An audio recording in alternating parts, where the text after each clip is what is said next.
नम्र निवेदन गीता महिमा के बारे में कहना चाहता हूँ। श्रीमद् भागवत गीता साक्षात भगवान की दिव्य वाणी है। इसकी महिमा अपार है, अपरिमित है। उसका यथार्थ वर्णन कोई कर नहीं सकता।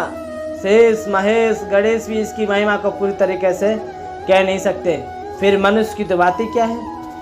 इतिहास पुराणों आदि में जगह जगह इसकी महिमा गाई गई है, परंतु जितनी भी महिमा इसकी अब तक गाई गई है उसे एकत्र कर लिया जाए तो भी ये नहीं कहा जा सकता कि इसकी महिमा इतनी है। सच्ची बात तो यह है कि इसकी महिमा का पूर्णतया वर्णन तो हो ही नहीं सकता। जिस वस्तु का वर्णन हो सकता है वह अपरिमित कहाँ रही, वह तो परिमित हो गई। इसे अपरिमित कहा गया है। गीता एक परम रहस्यमय ग्रंथ है। इसमें संपूर्ण वेदों का सार संग्रह किया गया है। इसकी रचना इतनी सरल और सुंदर है कि थोड़ा अभ्यास करने से भी मनुष्य इसको सहज ही समझ सकता है, परंतु इसका आशय इतना गूढ़ और गंभीर है कि आजीवन निरंतर अभ्यास करते रहने पर भी उसका अंत नहीं आता। प्रतिदिन नए नए भाव उत्पन्न होते रहते हैं।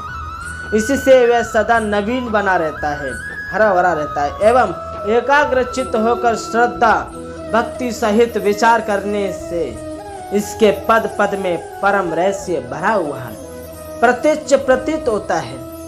भगवान के गुण प्रभाव स्वरूप तत्व रस और उपासना का तथा कर्म एवं ज्ञान का वर्णन जिस प्रकार इस गीता शास्त्र में किया गया है वैसा अन्य ग्रंथों में एक साथ मिलना कठिन है।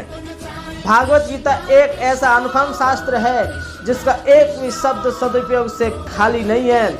गीता में एक भी शब्द ऐसा नहीं है जो रोचक कहा जा सके।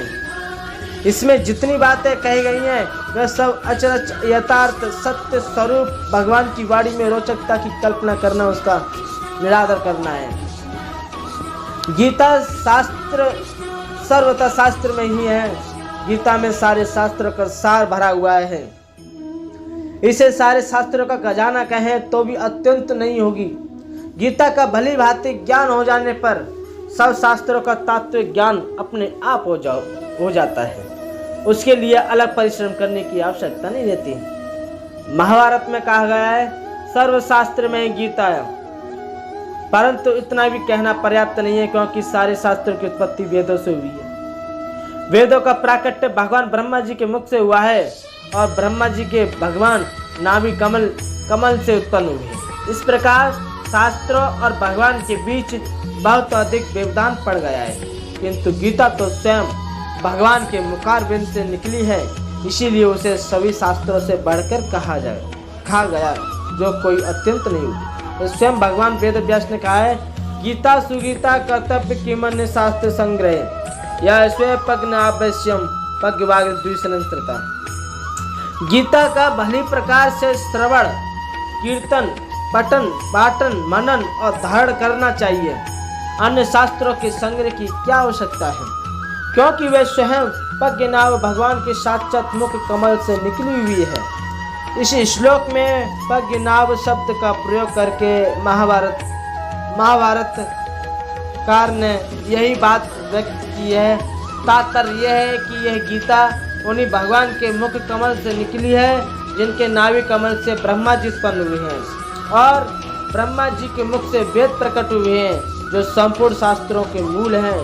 गीता गंगा से भी बढ़कर है।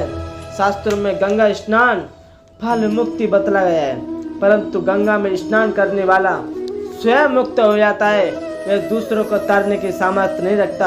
किंतु गीता रूपी गंगा में गोते लगाने वाला स्वयं तो मुक्त होता ही है, वह दूसरों को भी तारने में समर्थ हो जाता है। गंगा तो भगवान के चरण में उत्पन्न हुई है और गीता साक्षात भगवान नारायण के मुखारबिंद से निकली है। फिर गंगा तो उसमें आकर स्नान करता है, उसको मुक्ति हो जाती है, परंतु गीता तो घर घर में जाकर उन्हें मुक्ति का मार्ग दिखलाती है। इन्हीं सब कारणों से गीता को गंगा से बढ़कर कहा गया। गीता गायत्री से भी बढ़कर है। गायत्री जप से मनुष्य की मुक्ति होती है, ये बात तो ठीक है, किंतु गायत्री जप करने वाला भी स्वयं मुक्त हो जाता है। पर गीता अभ्यास करने वाला तो तरन तारण बन जाता है। जब मुक्ति के दाता स्वयं भगवान ही उसके हो जाते हैं तब मुक्ति की तो बात ही क्या है। मुक्ति उसके चरण धूल में निवास करती है। मुक्ति का तो वह सत्र खोल देता है। गीता को हम स्वयं भगवान से भी बढ़कर कहें तो कोई अत्यंत न होगी।